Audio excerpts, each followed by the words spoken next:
Hey, okay, so I just wanted to say something because I keep reading a lot of flame wars, which is probably a stupid thing for me to do because it just makes me annoyed.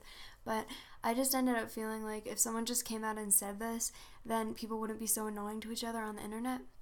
So, basically, what I want to say is, well, I mean, I'm annoyed by particular flame wars that people have about disability rights, and I have autism, so I think I tend to read the flame wars that are about autism, but I've definitely heard people say this about everything from Down syndrome to like spinal muscular atrophy and like tons of different disabilities.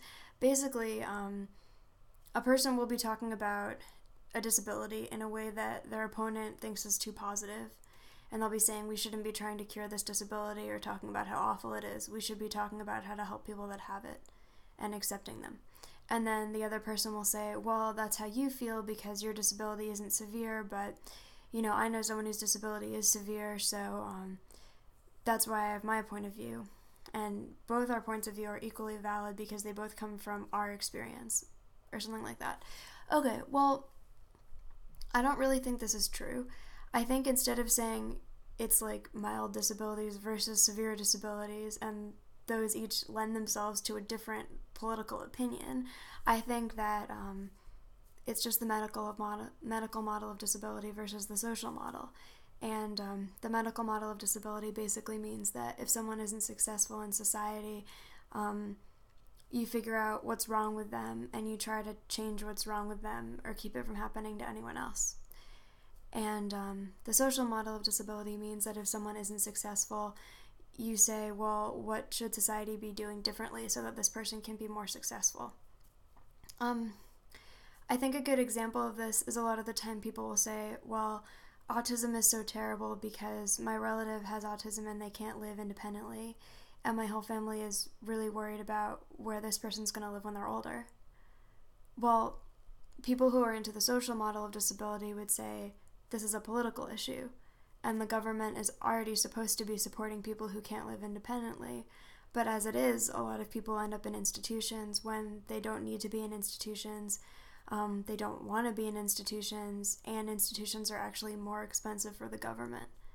So, those people would say this is actually an issue we need to be working on, and it isn't a fact that can't be changed, that someone's family has to worry about where the person is going to live and how they're going to be taken care of.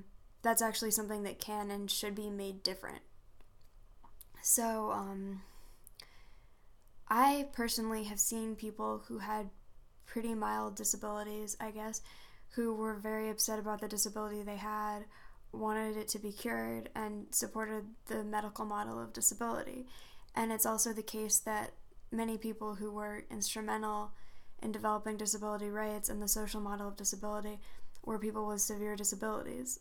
So, that equation just isn't true, basically. And I also happen to find it kind of offensive because the assumption seems to be that if someone supports the social model of disability, they must have a really easy experience with their disability because if they had a hard experience, they would support the medical model. And, I think it's pretty insulting to go around saying what someone else's experience must be like just because you disagreed with them, especially on the internet since you don't actually know them. But, yeah, I just wanted to say this, and I wish that people would think about this before they start bringing in people's personal disability experiences instead of just saying that they don't agree with them.